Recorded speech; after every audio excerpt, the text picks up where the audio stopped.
Esta semana estos días ha habido mucha discusión acerca del periodismo, los periodistas, la lista que dio a conocer Presidencia de la República. Acabamos de hablar con Joel Salas, comisionado del INAI, quien precisa, sin lugar a equívocos, que la lista fue confeccionada y dada a conocer por la Unidad de Transparencia de la propia Presidencia de la República. Ha habido de todo. Hoy estuvo el periodista Ricardo Rocha en la mañanera, hizo una exposición de su situación personal y señalando que no se vale la difamación, el golpeteo, señalando a quienes reciben en sus empresas publicidad oficial, y que eso se tome pues como ser un chayotero, como ser alguien vendido al gobierno en turno. En fin, a mí me parece que más que una mesa de debate como las que usualmente realizamos en esta cabina los martes, creo que hoy, dentro de esa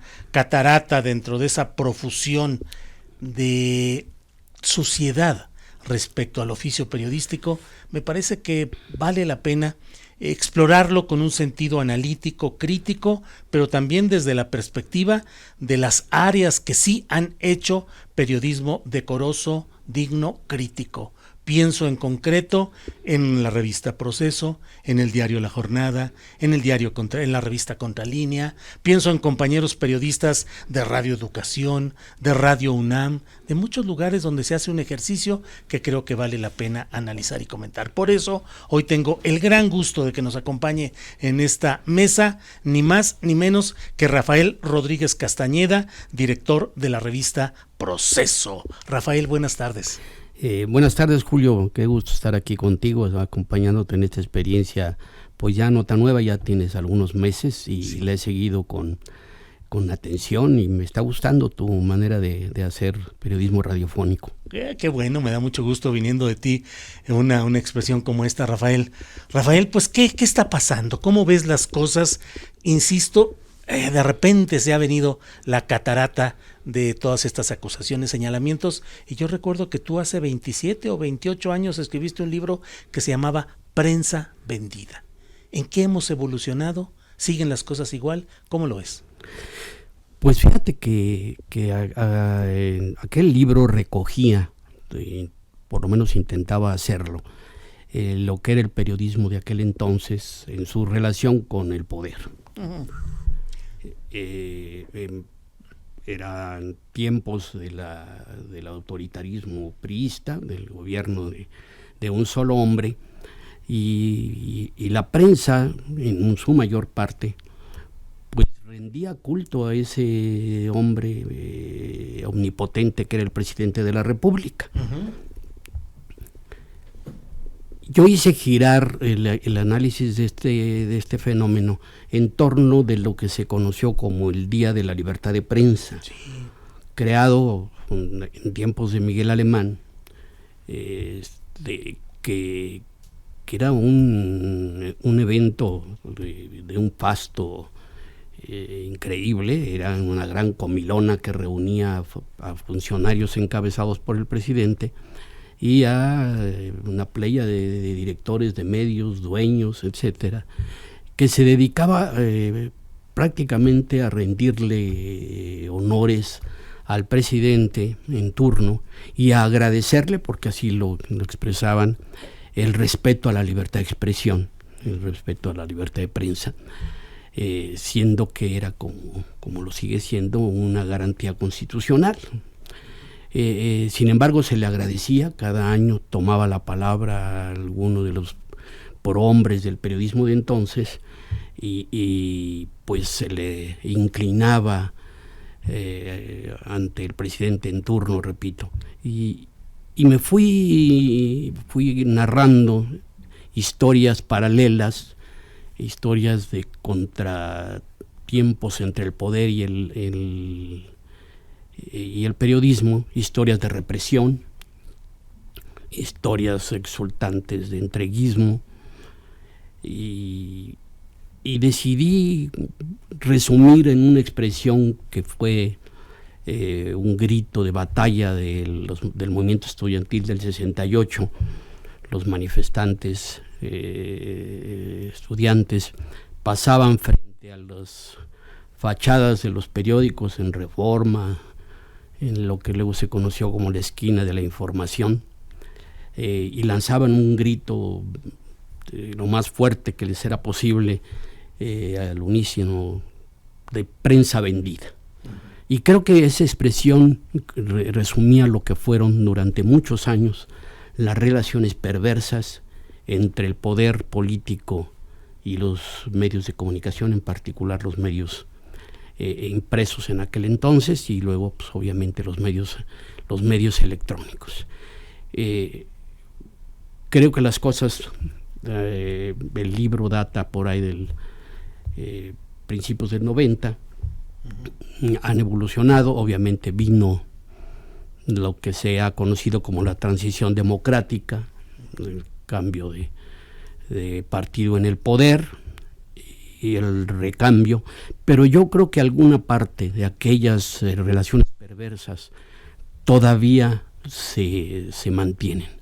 Creo que los poderes, el poder político de los últimos años, que ha pasado por 3 partidos distintos, no sabe bien a bien cómo resolver el tema de su relación, tanto informativa como tipo comercial en relación con la publicidad. No sabe todavía cómo resolverlo. Y de alguna manera lo que ha ocurrido en las últimas la última semana con el surgimiento de la famosa lista, pues es un poco la salida de la PUS, que está todavía ahí entreverada en la relación entre la prensa y el poder. Y creo que pues es apenas, digámoslo así, la punta del iceberg de lo que hay ahí abajo. Más que una entrevista, es una plática esta, Rafael, así es que me permito dar también mi punto de vista, que a la vez obviamente tú puedes refutar, contradecir o que esto sirva para ir avanzando, pero pues efectivamente esta lista dada a conocer por la Presidencia de la República, con muchos defectos, me parece a mí. Se solicitaban 15 nombres, los que había anunciado el director de Comunicación Social, Jesús Ramírez Cuevas. Se enviaron 36. Los montos son disímbolos, desde los 251 millones de Joaquín López Dóriga hasta cifras de cientos de miles de otras personas. El entremezclar los nombres de las empresas como personas morales con los nombres de quienes no necesariamente fueron los beneficiarios directos de esos convenios de publicidad. Pero a pesar de todos estos errores, yo creo que el punto básico, a mí me parece que estamos en presencia de una redefinición de esas relaciones de la prensa con el poder. Hasta donde se sabe, López Obrador, con muchos, como él dice, con un elefante reumático, va tratando de avanzar en ir generando nuevas formas de relación, y por lo pronto pareciera que los famosos convenios publicitarios anuales específicos, que sobre todo beneficiaban a muchas empresas grandes como las televisoras, pues parece que ahora esa modalidad está sujeta a la temporalidad. No habrá convenios anuales, hay nuevas formas. Pero ¿te parece que hay una visión correcta en lo que está haciendo López Obrador, o que es un poco estar dando palos a ciegas? Mira, yo creo que no me da la impresión, yo no he hablado con él sobre este tema, pero no me da la impresión de que haya una política clara, que lo tenga pensado él de una manera clara, cómo establecer esas relaciones con la prensa, con el poder, con el cuarto poder, como nos autodenominamos. Y creo que no la tiene ni en el campo de la información, y menos aún en el campo de la publicidad. ¿Qué ha ocurrido, Julio, a lo largo del tiempo? La publicidad oficial, la propaganda que es válida, escuché a Joel Salas hablar muy claramente al respecto, por cierto que fue muy esclarecedora su intervención hace un rato en este mismo programa. Ha sido manejada como un sistema de premios y castigos, con una arbitrariedad absoluta, cada gobierno, cada presidente en turno ejerce su criterio de la manera más arbitraria, y por lo tanto pues depende de sus humores y de sus amores y de sus honores el uso de la publicidad. Y bueno, debo decir y subrayar que Proceso ha sido a lo largo de su historia pues víctima de esa política arbitraria en el manejo de la publicidad. Nada menos que aquella famosa expresión de López Portillo respecto de no pago para que me peguen, fue dicha en función de justificar de esa forma el retiro de toda publicidad de las dependencias federales en las páginas de Proceso, porque se sentía víctima, se sentía agraviado por las críticas, los reportajes reveladores, por los cartones, particularmente de nuestro querido Rogelio Naranjo, y en función de ese agravio y en una cosa yo creo que indigna en un hombre de Estado, ejerció una especie de venganza y retiró a Proceso la publicidad abrupta y violentamente. Eso tuvo consecuencias dramáticas en nuestra función económica. Tuvimos que cerrar una agencia de noticias que teníamos, tuvimos que despedir personal y en fin, de alguna manera a lo largo de los meses y años subsecuentes pues nos obligó a tratar de ser independientes del manejo de la publicidad oficial y empezamos a vivir de nuestra venta al público. Eso es solo un inicio de lo que ha sido una penosa relación de Proceso con el poder político. Histórica y conocida esa independencia periodística de Proceso, pero ¿cómo se sobrevive, Rafael? Bueno, yo creo que los tiempos lo determinan. Proceso, estamos hablando del año 82, 83, aprendió a vivir del periodismo de investigación, del periodismo de denuncia, del periodismo crítico. No había muchos medios de comunicación que ejercieran un papel parecido y obviamente pues tuvimos una respuesta del público, de los lectores, muy importante. Los lectores lo fueron entonces y lo siguen siendo ahora, son nuestra razón de ser, y creo que dimos un cambio ahí importante para lo que eran los medios de comunicación, que establecían su interlocución con el poder, es decir, se dirigían para que los leyera el poder, los viera el poder, los escuchara el poder. Y Proceso decidió apuntar a lo fundamental, los lectores, la audiencia, como también se le dice. Y los lectores nos respaldaron, los lectores nos hicieron fuertes.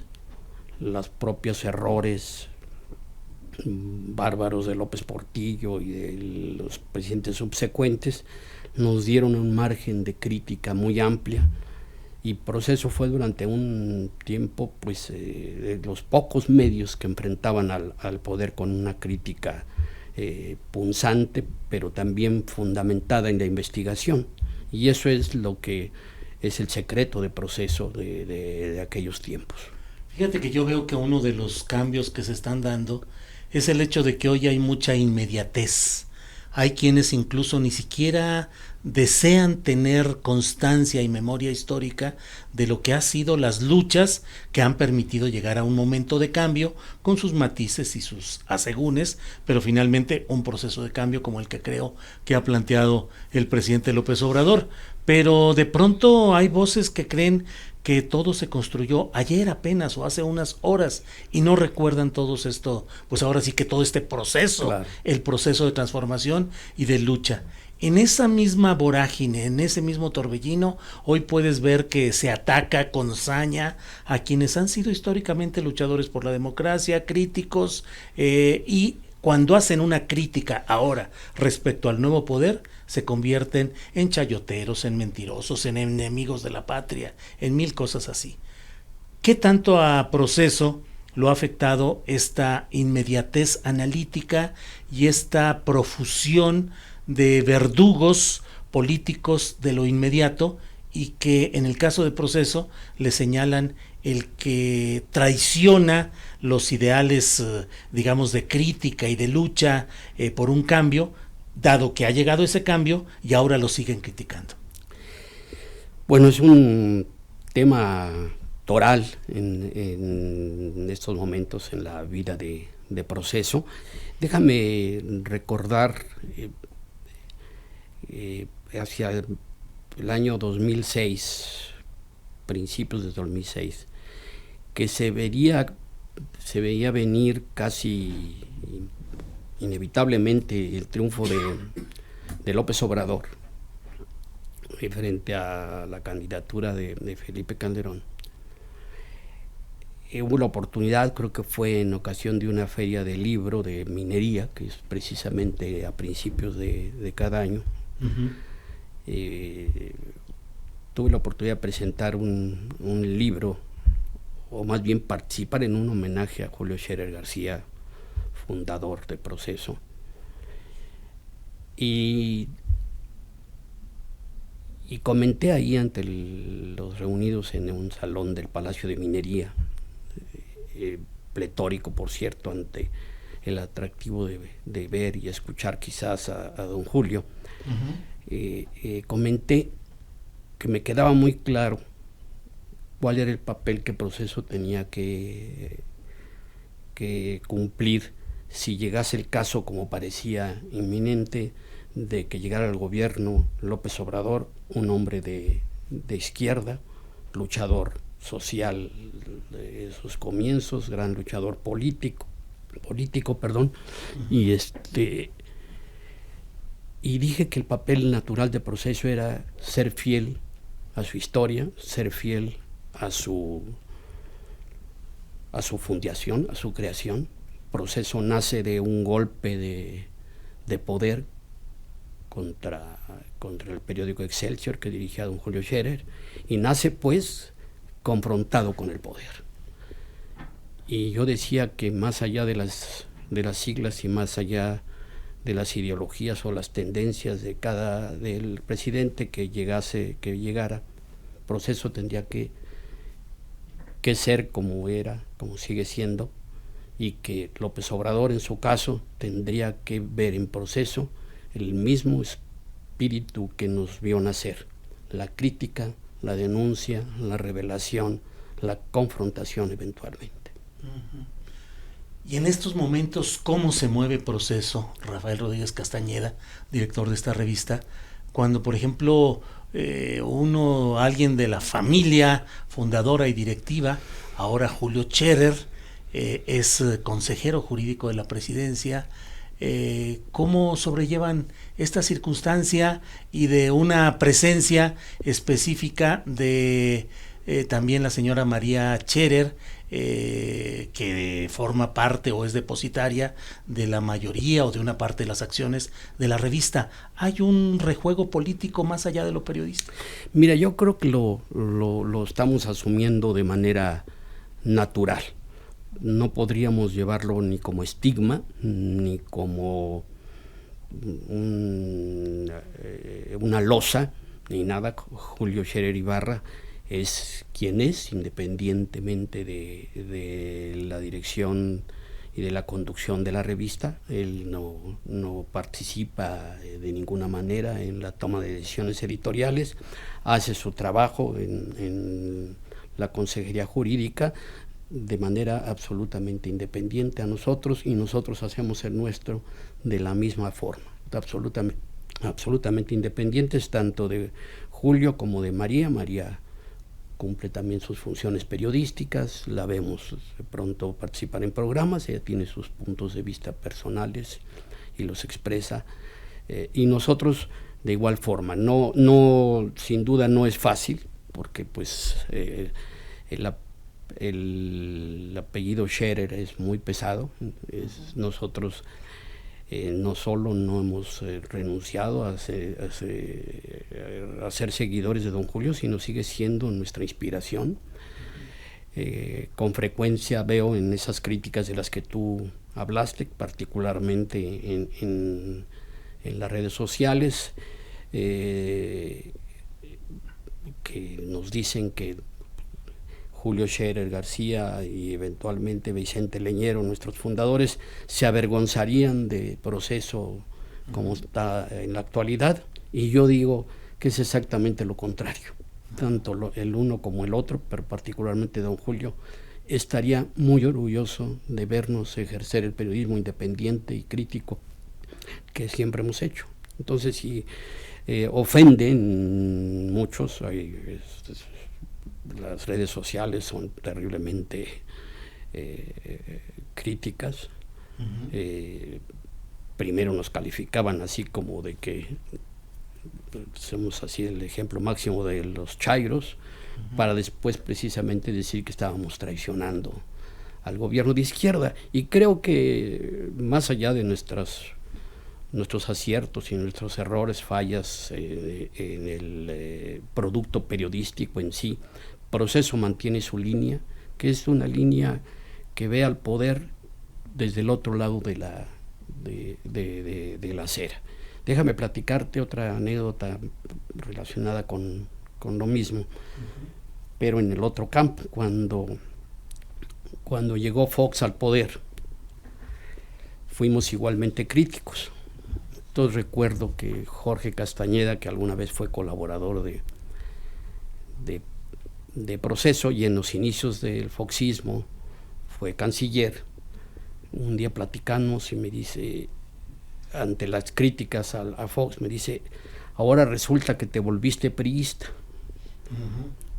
Le dije: fíjate que no, nosotros seguimos siendo lo mismo, los que cambiaron fueron ustedes, es decir, los que se cambiaron de acera fuiste en particular tú estabas en la parte crítica, criticabas al PRI y de pronto pues ya eres panista, ¿no?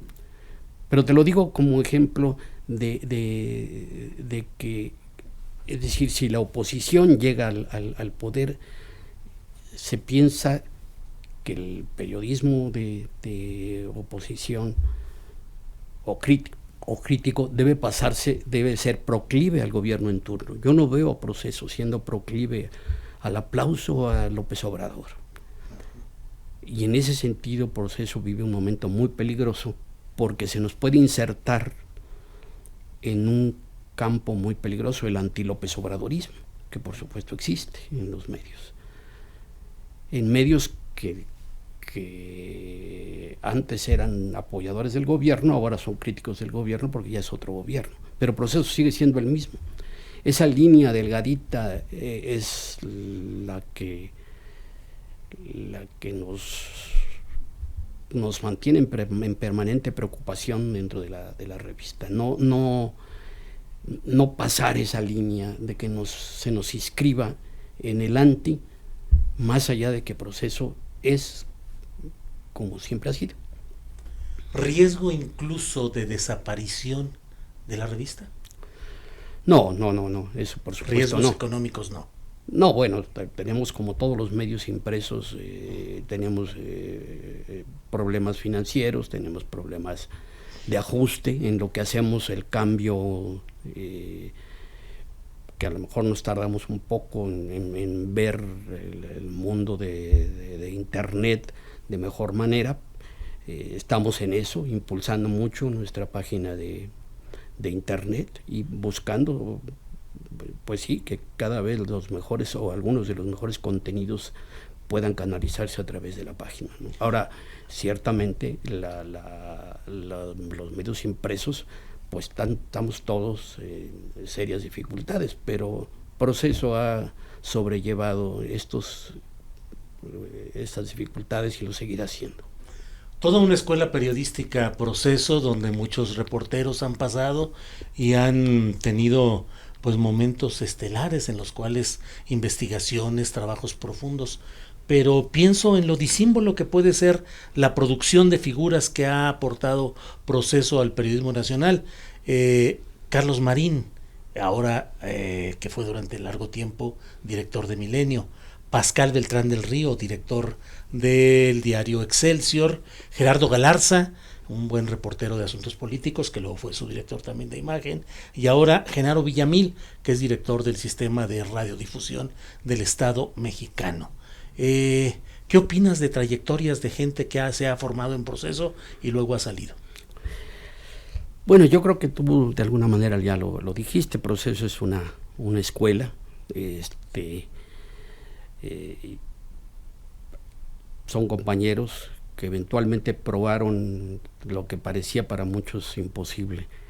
No hay vida después del Proceso, por el ejercicio del libre periodismo, de la independencia crítica, de la nula censura, etcétera, pero han probado que sí se puede y han tenido vida más allá de Proceso, y yo me siento, pues, de todos los casos que mencionaste, pues no todos son de mi muy particular aprecio, pero pues qué bueno que hicieron su vida más allá de la revista. ¿Cuánto tiempo tienes ya como director de la revista? Acabo de cumplir 20 años. 20 años. ¿Tú estudiaste periodismo? Sí, estudié en la escuela entonces de Ciencias Políticas en la UNAM, soy egresado de la UNAM y tengo mi título por ahí, licenciado en periodismo. Así es. ¿Nacido en la Ciudad de México? Absolutamente chilango. ¿Y cómo empezaste en el periodismo? Bueno, pues empezando a media carrera, tuve la fortuna de tener como un condiscípulo y muy buen amigo a Miguel Ángel Granados Chapa. Ajá. Y él me llevó a lo que fue propiamente mi primer trabajo, que fue con Manuel Buendía, de quien hablábamos antes de... Sí, porque te empezar. mandó un saludo Aurora López Reyes desde Monterrey. Dice: envío un sincero abrazo al señor Rafael Rodríguez Castañeda. Soy secretaria de don Manuel Buendía. Fíjate, nomás, sí, fue mi primer maestro fuera de aula, fue Manuel Buendía.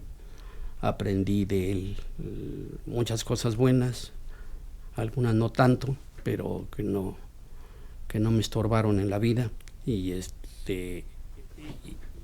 así empecé, y en un pequeño periódico que tenía, que sostenía el día, que se llamaba Crucero, era un semanario. Claro. Ahí estuve antes de pasar después al Día, y posteriormente a Excelsior desde 1970, y desde entonces pues estuve junto a don Julio, que fue mi maestro complementario, aparte de mi amigo entrañable. Claro, toda una historia ahí. ¿Y luego antes de llegar a Proceso, dónde estuviste? En Excelsior, estuve del 70 al 76 en Excelsior, salí con el grupo que salió con don Julio. ¿Qué cubrías? ¿Qué cobertura más te...? Mira, mi carrera periodística es mucho más de mesa de edición que de reporterismo.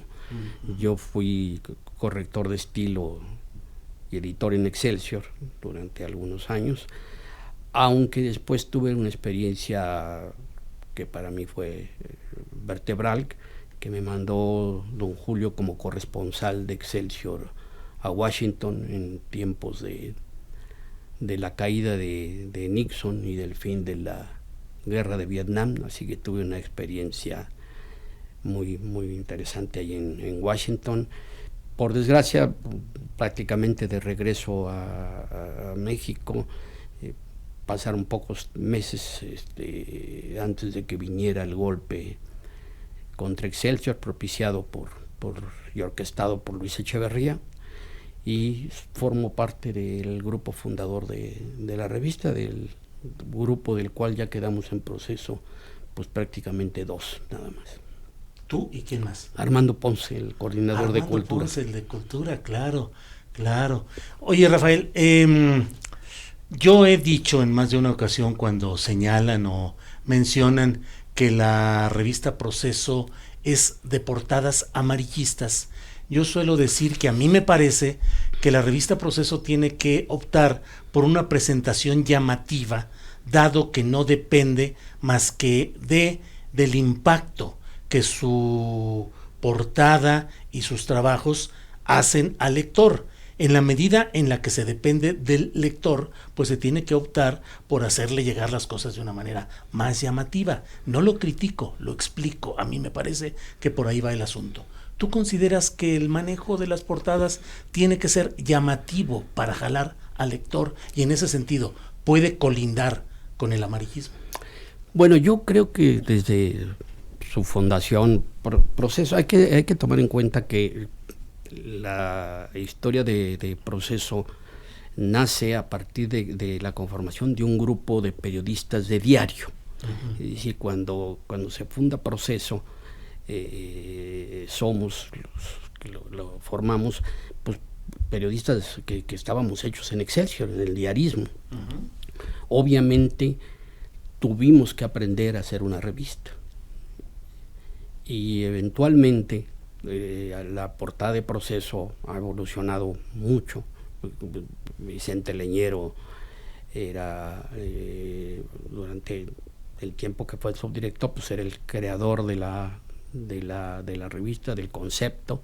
Uh-huh. Es decir, se acompañaba pues de las observaciones de quienes formábamos parte del consejo editorial, pero él las diseñaba. Y por supuesto, pues siempre podían frisar en el amarillismo, pero como decía Vicente, o se lo dijo por lo menos así a Salinas en alguna ocasión, al expresidente Salinas, pues si la realidad es amarilla, Proceso solo refleja la realidad. Eso no quiere decir que a lo largo de 42 años, que son muchos, no hayamos incurrido en errores de exageración, falla de cálculo. Uh-huh. Pues nada menos una portada me costó pues un debut muy triste en la relación con Andrés Manuel cuando todavía era presidente electo. Aquella portada que sin duda no fue afortunada desde el punto de vista estrictamente periodístico, aunque yo creo que el espíritu del trabajo que incluía está reflejado en la portada, pero no le fue nada grato a López Obrador. Inclusive recordarás que su esposa Beatriz Gutiérrez me dio un buen regaño tuitero, sí. al que respondí a mi manera. Pues sí. Pues Rafael Rodríguez Castañeda, finalmente volviendo al tema de esta plática, el punto es qué hacer con la publicidad, cómo manejar la publicidad. ¿Es válido que las empresas periodísticas busquen y consigan publicidad del gobierno? ¿Debe suprimirse este rubro? ¿Qué hacer, Rafael? Bueno, mira, yo creo que la supresión de la publicidad gubernamental podría ser un elemento a considerar, pero eso no va a ocurrir. El gobierno necesita comunicar cosas, necesita hacer disfrazada o no propaganda de su trabajo, de sus logros o de sus proyectos. Lo que tendría que ver, porque Andrés Manuel tomó la decisión radical de cortar a la mitad el presupuesto de publicidad que hubo en el 2018, recortarlo a la mitad. Uh-huh. Pero el problema no es cuantía, sino la forma como se va a manejar la publicidad gubernamental. Vamos a seguir viendo actos arbitrarios, actos que vayan al gusto del presidente, el decir, bueno, le asigno o asígnenle publicidad a fulano medio o a tal empresa periodística o a tal periodista en lo particular, solo por su gusto, por de él o de sus funcionarios, o de veras se va a hacer un esfuerzo porque eso tenga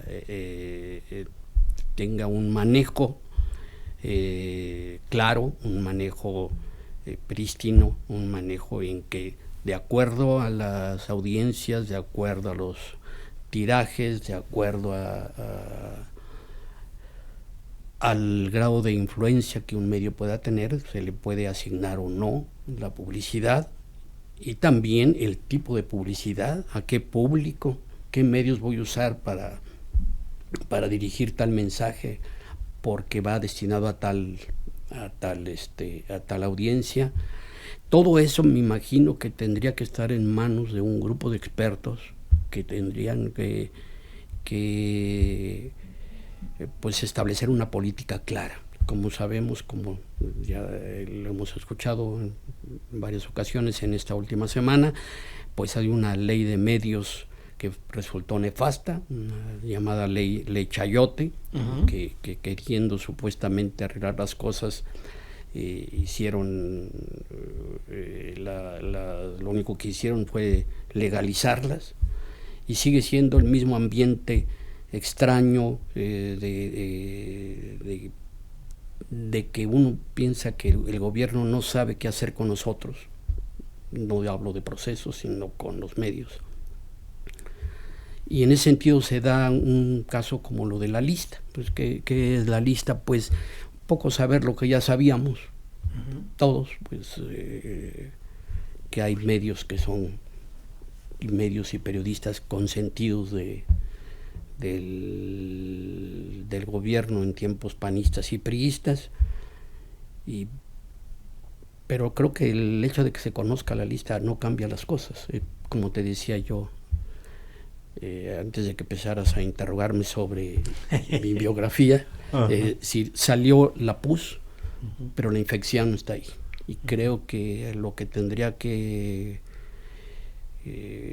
intentar resolver el Estado mexicano, y hablo del Estado, es precisamente erradicar la infección, y la infección es el ocultamiento de la información relacionada con la publicidad, los arreglos abajo de la mesa, pues la información disfrazada o la publicidad disfrazada de información, etcétera, y establecer con claridad, bueno, si se van a gastar 4,000 millones de pesos, pues que sea a través de una política bien definida, bien clara y todo. No veo la voluntad, veo tropezones, tanto del propio presidente, que creo que se hizo bolas un poco para explicarlo de la famosa lista, en su vocero también. O sea, pienso que no me doy no tengo muchas esperanzas de que esto se solucione pronto,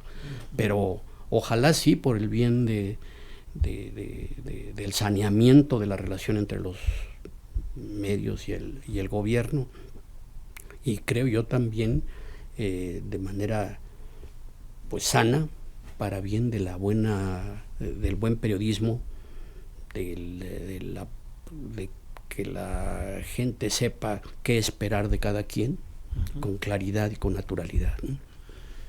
Rafael Rodríguez Castañeda, el tiempo se nos va en esta plática, entrevista que de todo he aquí cometido, pero ¿qué opinas de las mañaneras?